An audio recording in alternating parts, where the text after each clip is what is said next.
बिस्मिल्लाहिर्रहमानिर्रहीम। अस्सलाम वालेकुम डियर स्टूडेंट्स, कैसे हैं आप? खैरियत से हैं? Welcome to my channel.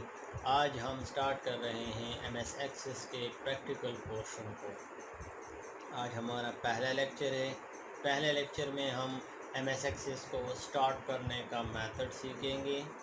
उसके बाद उसमें डेटाबेस किस तरह बनता है यह मेथड सीखेंगे।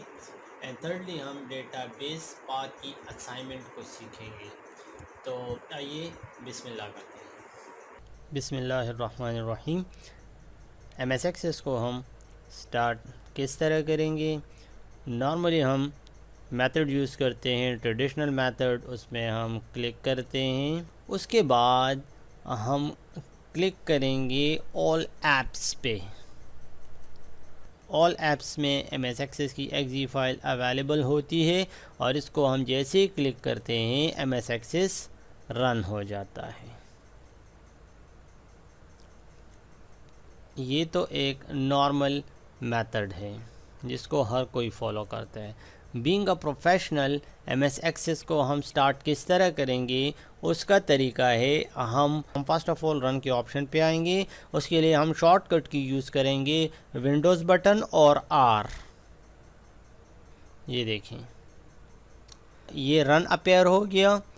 अब हम इसमें टाइप करेंगे एमएस एक्सेस। यहाँ पे जो हम एमएस एक्सेस लिखते हैं इसमें कोई स्पेस हम नहीं देंगे, ये एक कंप्लीट स्ट्रिंग है। इसको हम कैपिटल भी लिख सकते हैं, स्मॉल भी लिख सकते हैं और स्मॉल और कैपिटल के कम्बिनेशन को भी हम लिख सकते हैं। इन अदर टर्म्स हम इस तरह कह सकते हैं कि ओपन में हम एमएस एक्सेस को एक्सेस करने के लिए जो कोड यूज़ करते हैं ये केस सेंसिटिव नहीं है। केस सेंसिटिव का मतलब ये होता है जो स्मॉल और कैपिटल को डिफरेंशिएट करता हो। तो ये केस नॉन सेंसिटिव है, ये कोड केस नॉन सेंसिटिव है। अब हम ओके को क्लिक करेंगे तो एमएस एक्सेस रन हो जाएगा। अब यहाँ पे क्वेश्चन अराइज होता है कि ये एमएस एक्सेस जब हम लिखते हैं ये कोड हमने खुद सेट किया हुआ है या ये विंडोज़ जनरेट करती है ये कोड? इसका आंसर ये है, जब हम एमएस ऑफिस को इंस्टॉल करते हैं तो एक्सेस की जो एक्जी फाइल होती है वो प्री डिफाइंड होती है। इंस्टॉल करने के बाद ये प्रोग्राम फाइल्स के अंदर जो इसका फ़ोल्डर है उसमें ये ऑटोमेटिक जनरेट हो जाती है। अब हम इसको ज़रा व्यू करते हैं। मैं इसको पहले यहाँ से क्लोज़ करता हूँ। हम आएंगे दिस पीसी या माई कंप्यूटर पे, इसको क्लिक करेंगे। उसके बाद उस ड्राइव में जाएंगे जिस ड्राइव में हमारा ऑपरेटिंग सिस्टम यानी हमारी विंडोज़ इंस्टॉल होती है। नॉर्मली जो ऑपरेटिंग सिस्टम हम इंस्टॉल करते हैं वो सी ड्राइव में इंस्टॉल करते हैं, तो मैं क्लिक करूँगा सी ड्राइव को। उसके बाद प्रोग्राम फाइल्स को क्लिक करेंगे। अगर आपका एमएस ऑफिस 32 बिट का हो तो फिर आप क्लिक करेंगे प्रोग्राम फाइल्स x86 फोल्डर को। अगर माइक्रोसॉफ्ट ऑफिस आपने इंस्टॉल किया है 64 बिट का तो फिर आप क्लिक करेंगे प्रोग्राम फाइल्स के फ़ोल्डर पे।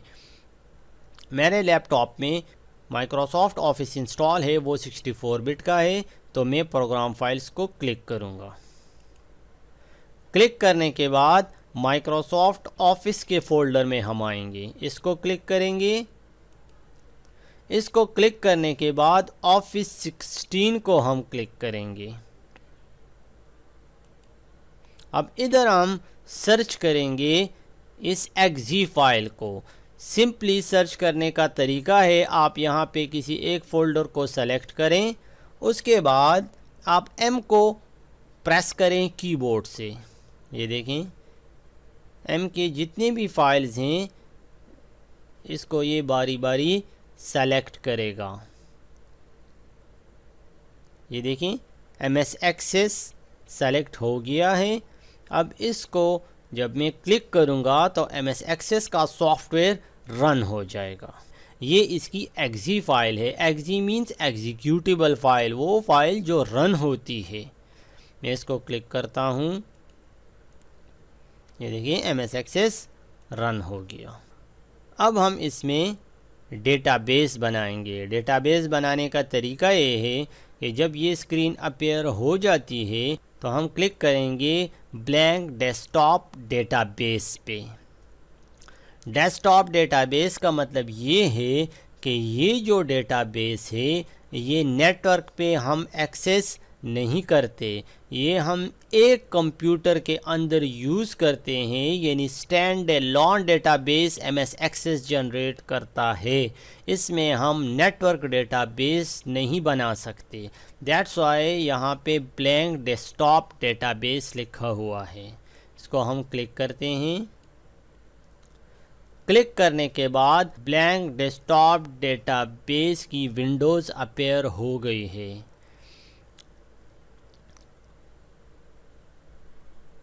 यहाँ पे लिखा हुआ है फाइल नेम, यानी आप अपने डेटाबेस को कौन सा नाम देना चाहते हैं। बाय डिफ़ॉल्ट ये इसको डेटाबेस 1 2 3 4 5 एट्सेट्रा इस तरह के नेम असाइन करता है। और जो डेटाबेस ये क्रिएट करता है, ये डेटाबेस क्रिएट करता है C ड्राइव के अंदर डॉक्यूमेंट्स फोल्डर में। एक बात याद रखें कि आप कोई भी फ़ाइल अपना क्रिएट करते हैं, डेटाबेस बनाते हैं, कोई दूसरी फ़ाइल बनाते हैं, MS वर्ड में काम कर रहे हैं, MS एक्सेल में काम कर रहे हैं, किसी और सॉफ्टवेयर में काम कर रहे हैं, ना तो अपने डेस्कटॉप पे कभी डेटा सेव करें और ना ही माई डॉक्यूमेंट्स में, क्योंकि अगर ऑपरेटिंग सिस्टम में मसला आ जाता है तो इसके ब्राइट चांसेस होते हैं कि जो फाइल्स हमने सेव किए हैं C ड्राइव में वो लॉस्ट हो जाएंगी। तो बीइंग अ प्रोफेशनल आप कोई भी डेटा क्रिएट करते हैं, कोई भी फाइल आप क्रिएट करते हैं तो आप उसको किसी और ड्राइव में क्रिएट करें। तो फर्स्ट ऑफ ऑल मैं अपने डेटाबेस को पाथ असाइन करूँगा। ये पाथ हम चेंज करेंगे।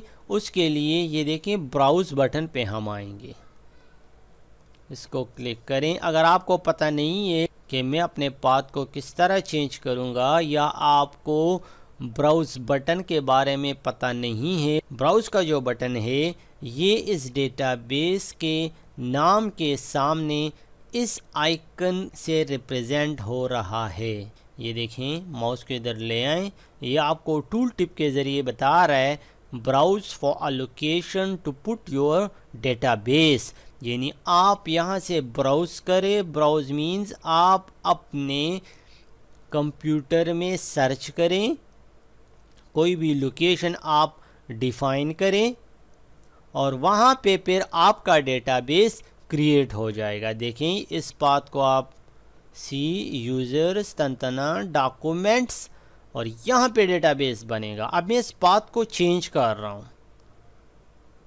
इसको क्लिक करें। मैं डेटाबेस को बना रहा हूँ H ड्राइव में। ये देखिए, मैं H ड्राइव को क्लिक करता हूँ। अब देखें यहाँ पे बहुत सारे फोल्डर्स हैं, तो मैं जिस नाम से डेटाबेस बना रहा हूँ उसी नाम से इस ड्राइव में मैं एक फ़ोल्डर बना लूँगा और फिर अपना डेटाबेस हम उसी में क्रिएट करेंगे। क्योंकि अगर यहाँ पे किसी भी एक फ़ोल्डर में मैंने डेटाबेस जनरेट कर दिया तो जब फ्यूचर में हम इसको सर्च करेंगे तो फिर सर्च करने में मुश्किलात पैदा होती हैं। मैं यहाँ पे फ़ोल्डर क्रिएट करूँगा। उसका तरीका है, यहाँ पे आप राइट क्लिक करें, न्यू, ये देखें फ़ोल्डर। एक तरीका ये है न्यू फ़ोल्डर बनाने का। दूसरा तरीका ये है कि आप न्यू फ़ोल्डर के इस ऑप्शन को क्लिक करें, ये देखिए न्यू फ़ोल्डर बन गया। अब इस फ़ोल्डर को हम वही नाम देंगे जो नाम हमारे डेटाबेस का होगा। मैं ICT साइंसेस के लिए डेटाबेस बना रहा हूँ तो यहाँ पे मैं उसी का नाम दूंगा।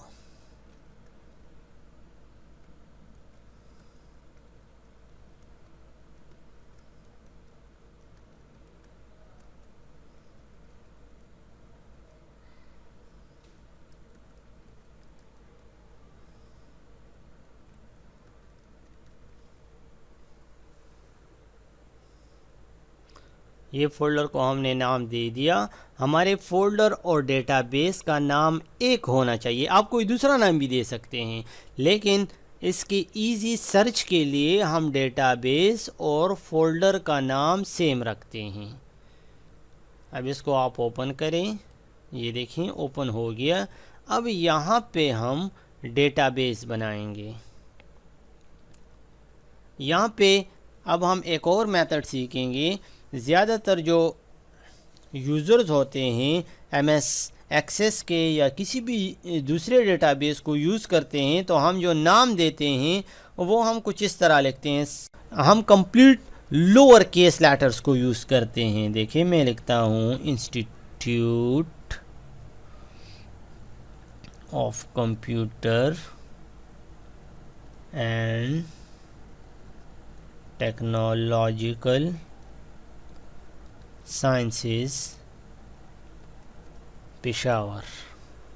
ये देखें, ये स्ट्रिंग तो हमने लिख लिया है, लेकिन इसी स्ट्रिंग में जो वर्ड्स मौजूद हैं वो डिफरेंशिएट नहीं हो रहे। ये गलत मेथड है। नंबर 2, दूसरा जो गलत मेथड हम यूज़ करते हैं नेम असाइनमेंट का, वो इस तरह है कि हम कंप्लीट अपर केस को यूज़ करते हैं। मैं अपर केस को ऑन करता हूँ।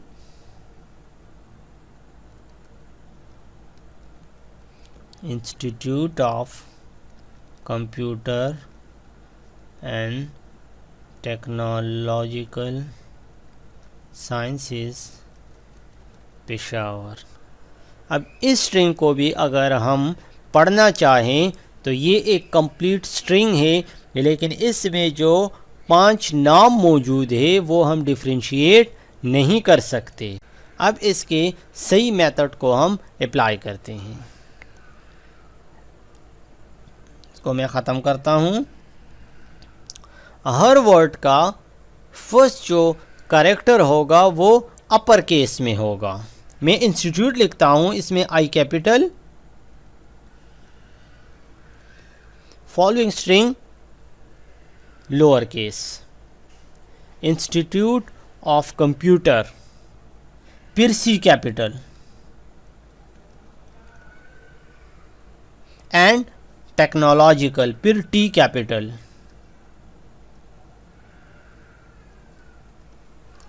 फिर साइंसेस,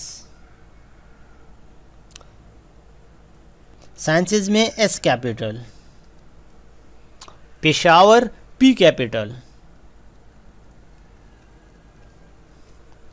अब अगर हम इसी स्ट्रिंग को रीड करना चाहें तो जो 5 वर्ड्स हैं इसको हम ईज़िली रीड कर सकते हैं। बीइंग अ प्रोफेशनल, डेटाबेस को हम कोई भी नाम देते हैं, अंडरस्कोर और स्पेस को अवॉइड करें। दूसरी बात यह है कि ये जो नाम मैंने लिखा है इसमें ऑफ और एंड को मैंने नहीं लिखा। ऑफ, फॉर, एंड, इस तरह के जो वर्ड्स हैं वो हम डेटाबेस नाम में अगर एक्सक्लूड कर दें तो इससे कोई इफ़ेक्ट नहीं पड़ता।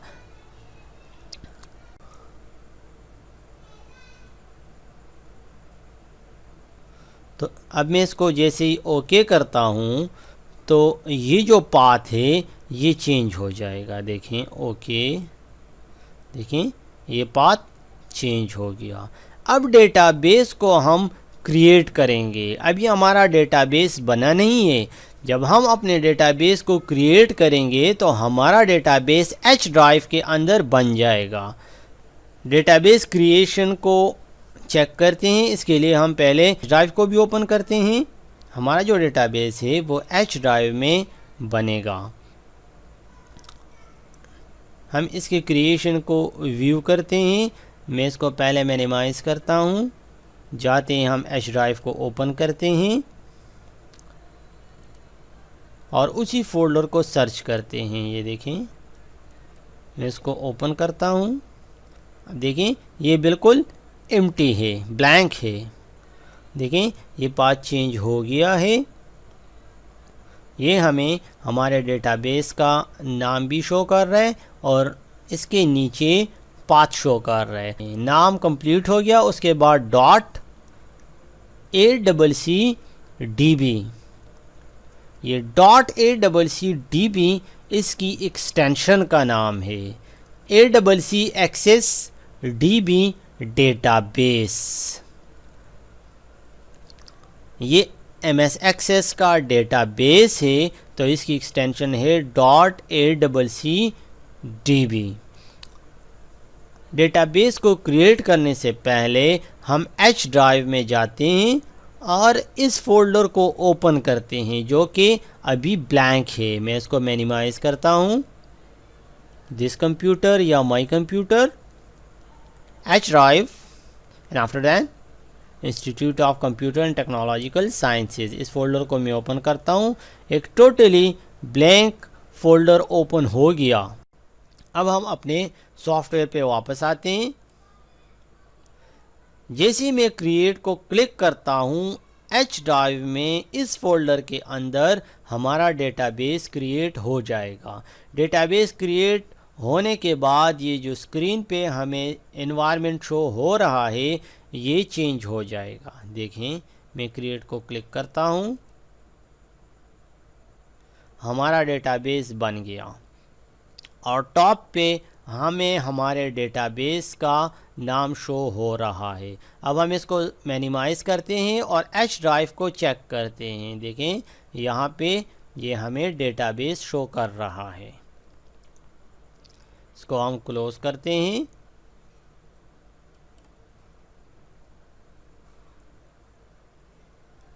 अब इसको क्लोज़ करते हैं। ये देखें, डेटाबेस बन गया है, लेकिन हमारा ये जो डेटाबेस है ये टोटली एक ब्लैंक डेटाबेस है, इसमें कोई टेबल अभी तक क्रिएट नहीं हुआ। जी डियर स्टूडेंट्स, आपको मेरा आज का लेक्चर कैसा लगा? अगर आपको मेरा आज का लेक्चर पसंद आया हो तो इसको लाइक करें और अपने फ्रेंड्स के साथ इसको ज़रूर शेयर करें। अगर अभी तक आपने मेरे चैनल को सब्सक्राइब नहीं किया तो मेरे चैनल को सब्सक्राइब करें और साथ में बेल आइकन को ज़रूर प्रेस करें ताकि मेरी हर नई आने वाली वीडियो का नोटिफिकेशन आपको मिलता रहे। आप मुझे फेसबुक पे भी फॉलो कर सकते हैं। आपको कोई भी क्वेश्चन करना हो और कमेंट बॉक्स में अपना क्वेश्चन ड्रॉप करें, इंशाल्लाह मैं आपको रिप्लाई करूँगा। फ़ी अमानिल्लाह।